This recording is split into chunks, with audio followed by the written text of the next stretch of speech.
చంద్రబాబు నాయుడు గారు ఈ రాష్ట్రానికి ఏం పొడిచాడు, ఈ ప్రజలకు ఏమి నెత్తి మీద కిరీటం పెట్టాడనేది చెప్పే పని లేదు. ఎంతసేపు జగన్మోహన్ రెడ్డి గారు భజన చేయటమే చంద్రబాబు నాయుడు గారి జీవితానికి సరిపోతుంది. ఆయన మాట్లాడతాడు, నేను మాట్లాడుతూ చెప్తాడు, వైఎస్ జగన్మోహన్ రెడ్డి గారు యొక్క ప్రభుత్వం అంటే 2019 నుంచి 2024 దాకా ఉన్నటువంటి ప్రభుత్వం, జగన్ గారి ప్రభుత్వం ఆంధ్రప్రదేశ్ రాష్ట్రం యొక్క బ్రాండుని దెబ్బతీసింది అని మాట్లాడతాడు ఆయన.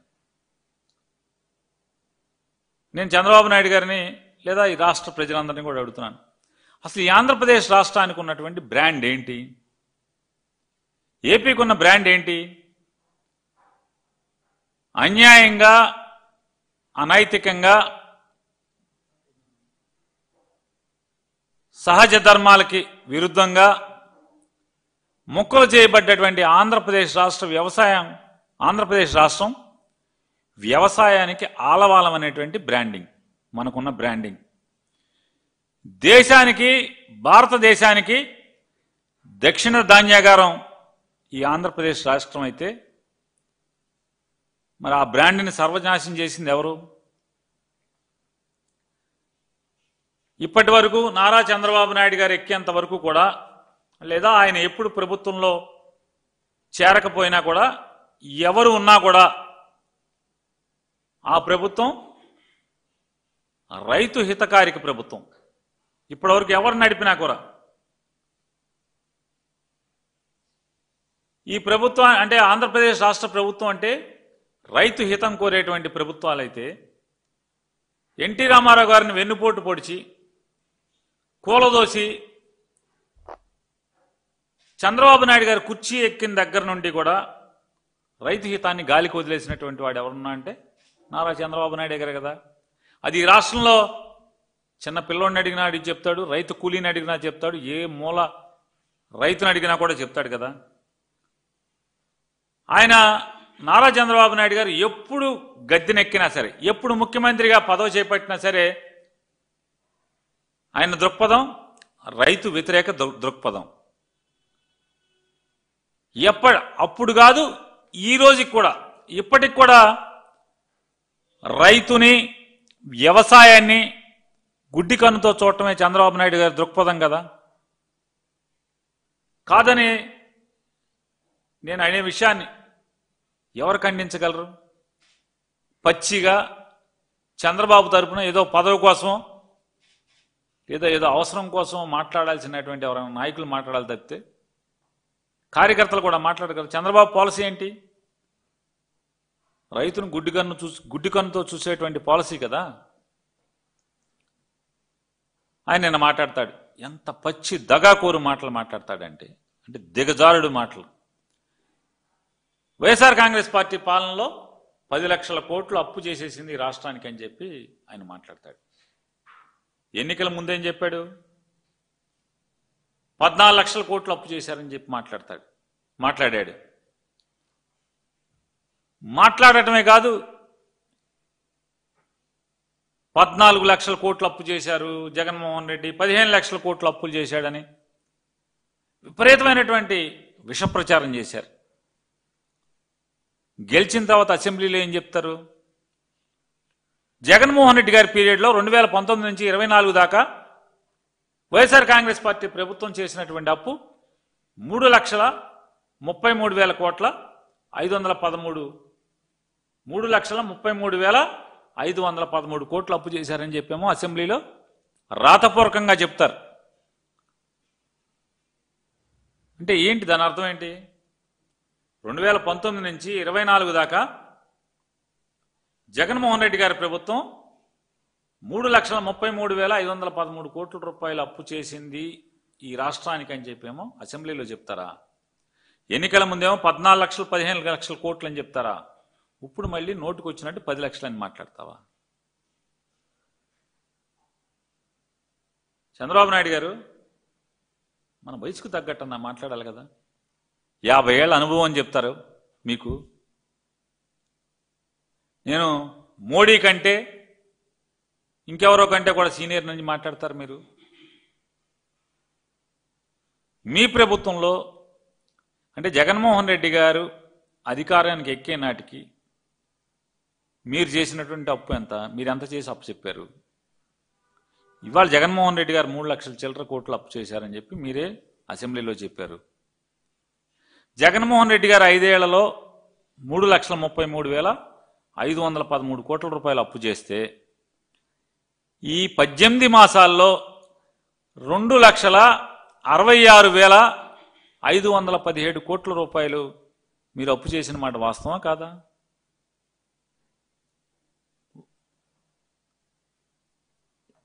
వారం వారం అప్పే కదా.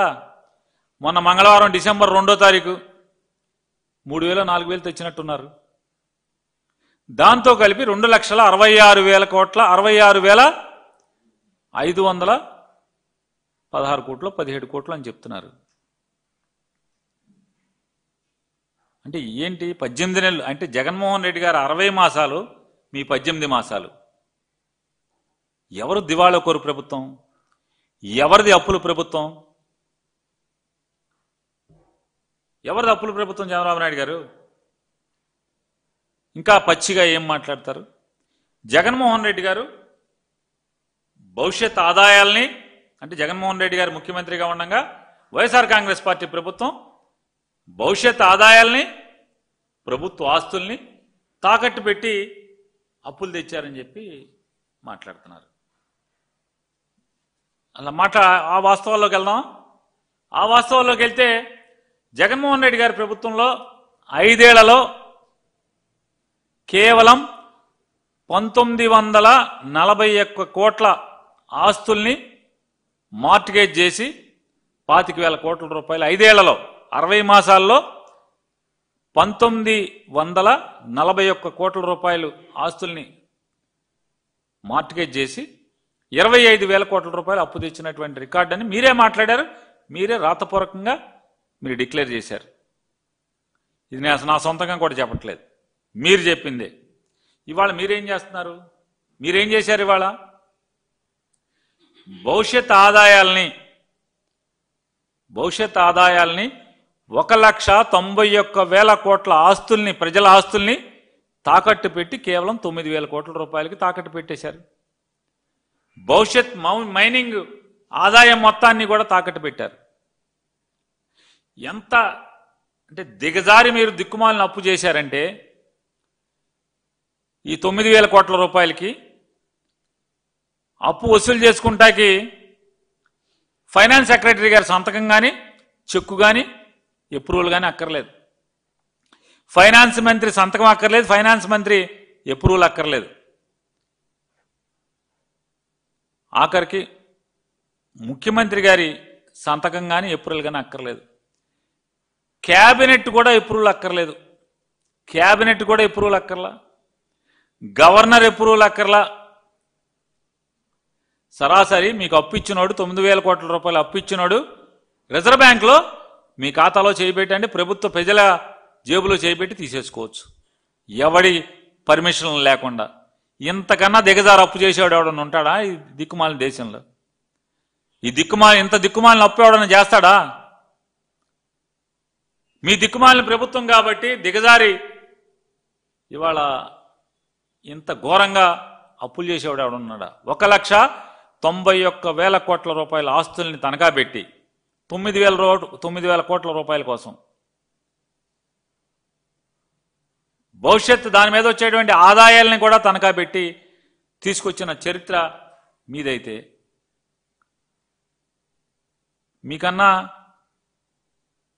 మోడీ చిన్నోడు అనుభవంలో, నితీష్ కుమార్ చిన్నోడు అంటారు కదా, వాళ్ళు ముఖ్యమంత్రులుగా ఎక్కడన్నా ఎప్పుడన్నా ఇటువంటి తప్పుడు అప్పు చేశారా అని అడుగుతున్నాను. ఇప్పటి వరకు మీకన్నా అనుభవంలో తక్కువైన మోడీ కానీ, మీకన్నా అనుభవంలో తక్కువైనటువంటి నితీష్ కుమార్ కానీ ఇంత దిక్కుమాలినతనంగా అప్పు తెచ్చారా అని అడుగుతున్నాను. అంటే సరాసరి ఇంత ఘోరమైన అప్పుని గనుడు ఎవరున్నట్టు చంద్రబాబు నాయుడు. ప్రజల ఆస్తుల్ని, ఆదాయాల్ని తాకట్టు పెట్టి ఇంతకన్నా గొప్పగా చేయగలిగినాడు ఎవడున్నాడు? పోనీ అప్పు తెచ్చి ఏం చేసావా అంటే ఏం చేసావు?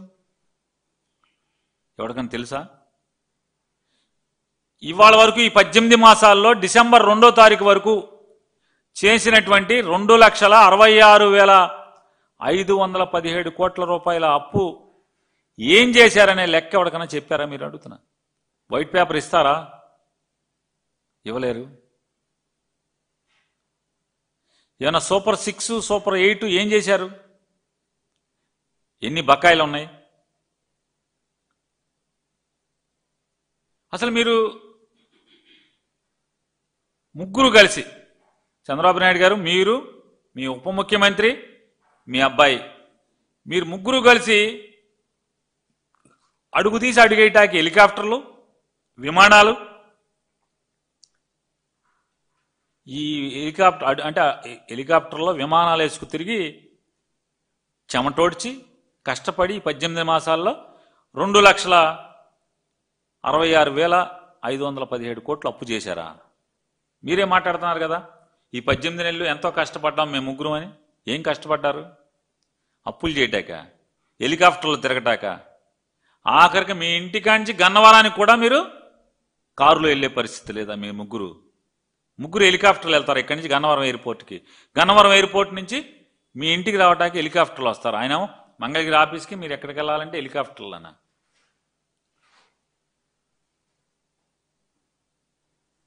మీ కష్టం ఏమనాలి? ఇంక గొప్పగా చేద్దాం, మేము ముగ్గురు తెగ కష్టపడిపోయాం ఈ రాష్ట్రాన్ని ఉద్ధరించటానికి. ఎవడన్నా సామాన్యుడిని అడిగి చెప్తాడు, వీళ్ళ కష్టం రాబందులు ఎత్తుకెళ్ళా అని చెప్పి మాట్లాడతాడు. ఎందుకు కావాలి మీ కష్టం? ఎవరిని కావాలి? ప్రజల్ని పీల్చుకు తింటాకి, పీల్చి పిప్పి చేయటానికి, ప్రజల రక్తాన్ని మీరు జుర్రుకుంటాకి తప్పితే దేనికంటున్నా మీరు పనిచేస్తున్నది ఏం చేశారు ఇప్పటి వరకు? ఆంధ్రప్రదేశ్ రాష్ట్ర విభజన తర్వాత ఏంటంట, 5 ఏళ్ళు 13.5% ఈయన జీడిపి అంట. జగన్మోహన్ రెడ్డి గారిదేమో 10.32% జీడిపి అంట. అంటే ఇతనికి ఏ లెక్కలు, కాంపౌండెడ్ యాన్యువల్ గ్రోత్ రేటా, కాంపౌండెడ్ యాన్యువల్ గ్రోత్ CAGR ఏదో లెక్క అని చెప్తున్నాడు చంద్రబాబు నాయుడు గారు. ఆ CAGR లెక్కల ప్రకారం అంట ఆయనదేమో 13 చిల్లరంట, ఈయనదేమో 10 చిల్లరంట. నాకులాగా జగన్మోహన్ రెడ్డి గారు కూడా కష్టపడితే కనుక బోళ్ళ డబ్బులు వచ్చాయి అని చెప్పి మాట్లాడుతున్నాడు. అంటే నీకు ఎలా వెసులుబాటు అయితే అలా ఫిగర్లు తీసేసుకుంటావు చంద్రబాబు నాయుడు గారు.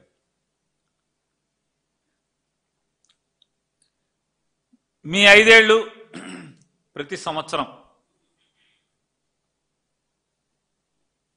అంటే మీ జీడిపి పెరిగితే దేశం జీడిపిలో మీది ఎంత శాతం ఉండాలి కదా?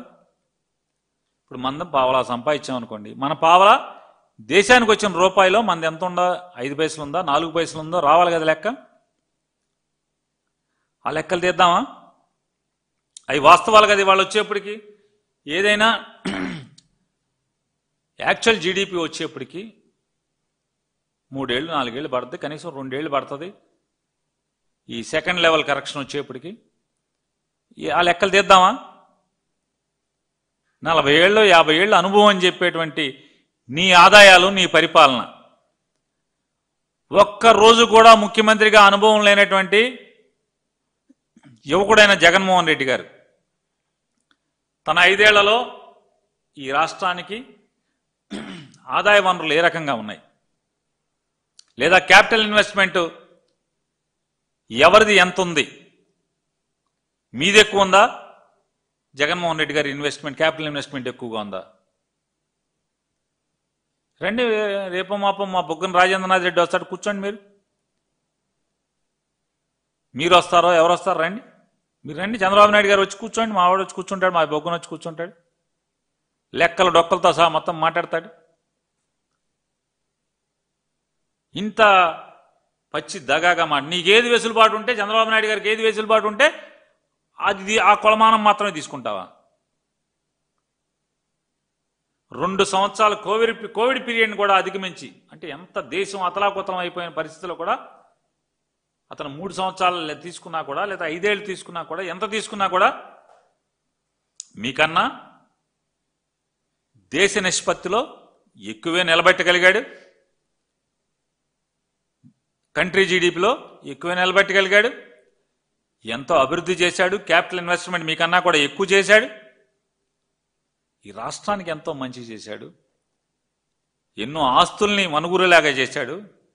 4 పోర్టులు, 10 ఫిషింగ్ హార్బర్లు, ఒక 17 మెడికల్ కాలేజీల్లో 7 కాలేజీలని పూర్తి చేసి మిగతాయి చేయటం అంటే అభివృద్ధి పదాన పరిగెత్తించటం, గ్రామ గ్రామాన వేల కోట్ల రూపాయలతో సచివాలయాలు లేదా ప్రభుత్వానికి, అంటే ఆ రోజేమో సచివాలయాలు ఎవరికి కావాలన్నా మరి వాళ్ళు అయ్యే వాడుకుంటున్నారు కదా, మీరు సచివాలయాలను వాడుకుంటున్నారు, రైతు భరోసా కేంద్రాలను వాడుకుంటున్నారు, అదే